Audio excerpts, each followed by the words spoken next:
అదేవిధంగా మిత్రులు శ్రీధర్ బాబు గారు ఒక అంశాన్ని ప్రస్తావించారు. హైదరాబాదు నగరం చుట్టూతో ఉన్న ఈ లేక్ ప్రొటెక్షన్, ఈ చెరువుల యొక్క సంరక్షణ, ఈ చెరువులు మన జీవనాధారం, మన సంస్కృతి. హైదరాబాదు నగరంలో ప్రధానంగా 1908లో వచ్చిన వరదలు, ముఖ్యంగా 115 సంవత్సరాల క్రితం ఈ నగరం మీద వరదలు ఉప్పెనై కమ్మేసి వేలాది మంది ప్రాణాలను బలిగొన్నది.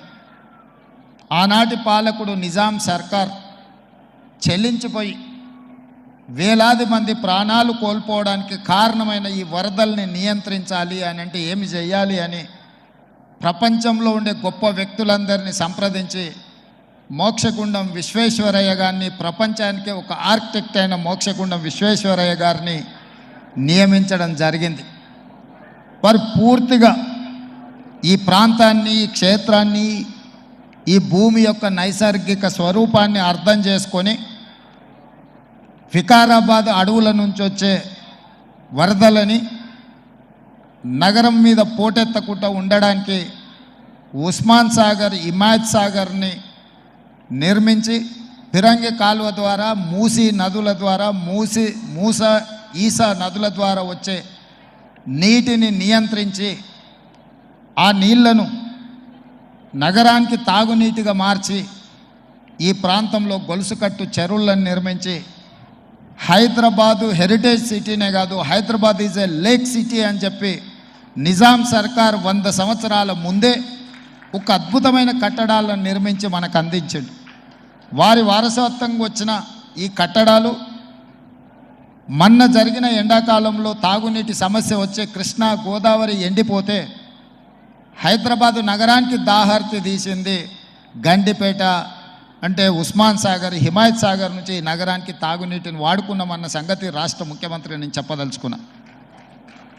ఈ ప్రజలకు, కోట్లాది మంది దాహార్తిని తీర్చే ఈ యొక్క చెరువులను శ్రీమంతులుగా, గొప్ప వ్యక్తులుగా ఉన్న వాళ్ళు వాటి పక్కనే ఫామ్ హౌజుల పేరు మీద నిర్మించుకొని వాళ్ళ డ్రైనేజ్ కాలువలు తీసుకెళ్ళి గండిపేటలో కలిపినారు. నేను ఇక్కడ వేదిక మీద ఉన్న పెద్దలతో పాటు ఇక్కడ వచ్చిన భక్తులను నేను ఒకటే మాట అడగదలుచుకున్నా. ఇవాళ వాళ్ళ విలాసవంతమైన జీవితం కోసం నిర్మించుకున్న ఫామ్ హౌజులలో నుంచి వచ్చే డ్రైనేజ్ గండిపేటలో హిమాయత్ సాగర్ తాగునీటిలో కలిపితే ఆ నీళ్లు హైదరాబాదు నగరానికి తాగడానికి సరఫరా చేస్తుంటే వాళ్ళు నిర్మించిన అక్రమ నిర్మాణాలను వదిలేస్తే ఇక నేను ప్రజాప్రతినిధిగా విఫలమైనట్ట కాదా మీరు ఒక్కసారి ఆలోచన చేయండి. అందుకే ఒత్తిడి వచ్చినా, మిత్రులకు ఫామ్ హౌజులు ఉన్నా ఏవి వదలకుండా హైడ్రా అనే ఒక సంస్థను ఏర్పాటు చేసి తెలియకుంటేనే ప్రజాప్రతినిధులం కొన్ని మన దినచర్యల్లో భాగంగా కొన్ని తప్పిదాలు చేస్తుంటాం. తప్పులు తెలవకుంటేనే కొన్ని తప్పులు జరిగిపోతుంటాయి. మరి ఆ ఖాతాను సవరించుకోవడానికి, ఆ బ్యాలెన్స్ షీట్ను సవరించుకోవడానికి తెలిసి కొన్ని మంచి పనులు చేయాలని నేను ప్రగాఢంగా విశ్వసిస్తున్నా, నమ్ముతున్నా. ఆ తెలిసి చెయ్యాలనుకుంటున్న మంచి పనుల్లో భాగము ఈ చెరువులను చెరబట్టిన వాళ్ళ నుంచి విముక్తి కలిగించాలన్న ఏకైక లక్ష్యంతోనే ఈరోజు చెరువులను ఆక్రమించుకున్న వాళ్ళను ఎవరిని వదలకుండా ఉక్కు పాదంతో అణిచివేయాలన్న ఆలోచన, అందులో నిర్మాణాలను ఏ ఒత్తిడి వచ్చినా వెనక్కి తక్కకుండా తొలగించాలన్న ఆలోచనతోనే ఈరోజు ఈ చెరువులలో ఉన్న అక్రమ కట్టడాలను కూలగొడుతున్నాము.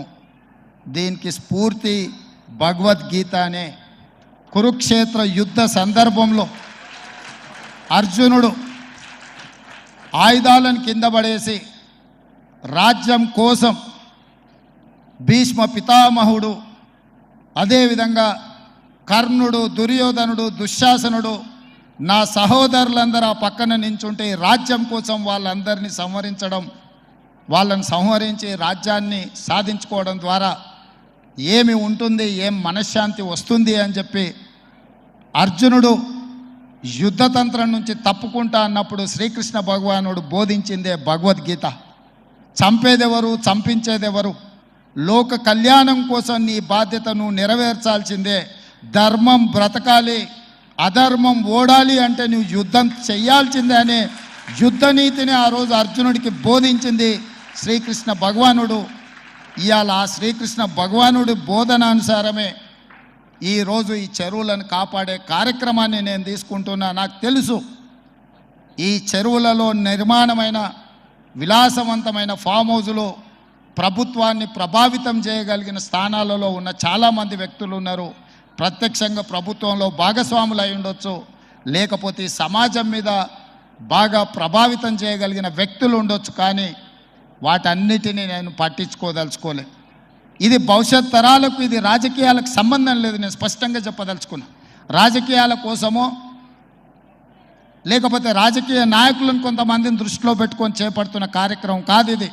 భవిష్యత్ తరాలకు, మన పిల్లలకు, వాళ్ళ పిల్లలకు వారసత్వంగా మనం అందించే సంపద ఈ సరస్సులు, ఈ నదులు, లేకపోతే ఈ రోజున్న ఈ చెరువులు. ఈ ప్రకృతి సంపదను మనం విధ్వంసం చేస్తే ప్రకృతి మన మీద కక్ష కడుతుంది.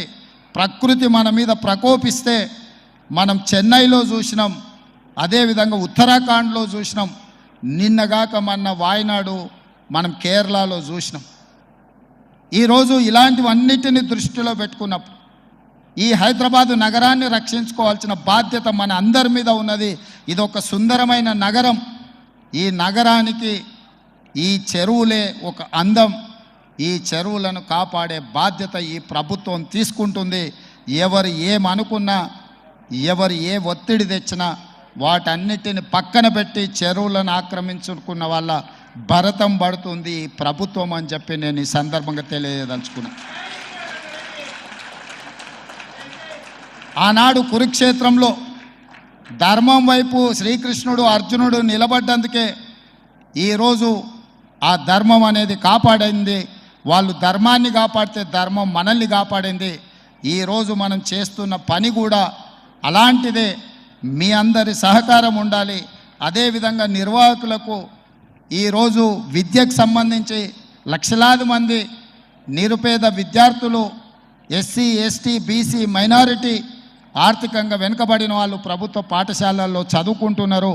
వాళ్ళకు సరైన భోజనం, పోషకాహారం మేము అందించే దాంట్లో కొంత అటు ఇటుగా ఉండడం వల్ల హరే కృష్ణ ఫౌండేషన్, అక్షయ పాత్ర ద్వారా వాళ్ళకు ఒక నాణ్యమైన భోజనాన్ని అందించడానికి అవసరమైన సహకారాన్ని ప్రభుత్వంతో కూడి ఒక కలిసి అక్షయ పాత్ర ద్వారా, ఈ హరే కృష్ణ పెద్దల ద్వారా ఈ రాష్ట్రంలో ఉండే లక్షలాది మంది విద్యార్థులకు ఒక మంచి పౌష్టికమైన భోజనాన్ని అందించాలన్న ఆలోచనతో వారి సహకారం అడిగినాం. విద్య, వైద్యము మా ప్రభుత్వం యొక్క ప్రాధాన్యత. ఇవాళ గ్రామీణ ప్రాంతాల నుంచి వైద్యం కోసం హైదరాబాదులో ఉస్మానియా, గాంధీ, నిజాం, అదేవిధంగా క్యాన్సర్ హాస్పిటల్స్కి సుదూర ప్రాంతాల నుంచి పేదవాళ్ళు వస్తున్నారు. ఆపత్తిలో వచ్చిన తర్వాత ఆకలి ఎలా తీరాలనో వాళ్ళకి తెలీదు. ప్రభుత్వం నిర్వహిస్తున్న కార్యక్రమాలు వాళ్ళకి చేరడానికి కొంత ఇబ్బందికరమైన పరిస్థితి ఉంది. అందుకే నిర్వాహకులకు మధు పండిత్ జీ గారిని I have requested to accept this Osmania, Gandhi, NIMS and cancer hospital, wherever the needy people are there. I need your support to serve their food. అక్కడ కావాల్సిన మౌలిక వసతులన్నీ ప్రభుత్వం ఏర్పాటు చేస్తుంది. వాటిని నిర్వహించడం, ఒక నాణ్యమైన భోజనాన్ని వాళ్ళకు అందించడానికి మీ వైపు సహకారం ఉండాలి. మీరు మేము కలిసి ఈ ప్రభుత్వాన్ని ముందుకు తీసుకెళ్తే నిజంగా ప్రజలకు అవసరాలను తీర్చే అవకాశం ఉంటుంది. తప్పకుండా హరే రామ హరే కృష్ణ సంస్థ నుంచి చేపట్టే ప్రతి కార్యక్రమానికి మా ప్రభుత్వం వైపు నుంచి సంపూర్ణంగా మద్దతు ఉంటుంది. ప్రభుత్వం చేపట్టే పథకాలలో కూడా అవసరమైన దగ్గర మీ సహకారాన్ని మేము ఆశిస్తున్నాం. మీ సహకారం ఉంటే ఈ ప్రభుత్వం ఒక ఆదర్శమైన రాష్ట్రంగా తెలంగాణ రాష్ట్రాన్ని తీర్చిదిద్దుతుందని తెలియజేస్తూ మరొకసారి భక్తులకు, దాతలకు, నిర్వాహకులకు అభినందనలు తెలియజేస్తూ, దాతలు వీలైనంత మేరకు ఈ హరే కృష్ణ ఫౌండేషన్కి మీరు సహాయం అందిస్తే అది పేదలకు చేరుతుంది. పేదలకు మీరు అందించాలనుకున్న ఏ కార్యక్రమైనా వీరి ద్వారా చేరుస్తే తప్పకుండా పేదలకు చేరుతుందని సంపూర్ణంగా నేను విశ్వసిస్తున్న ఈ కార్యక్రమాన్ని కొనసాగించాల్సిందిగా కోరుకుంటూ మీ అందరి దగ్గర సెలవు తీసుకుంటున్న మిత్రులారా ధన్యవాదాలు.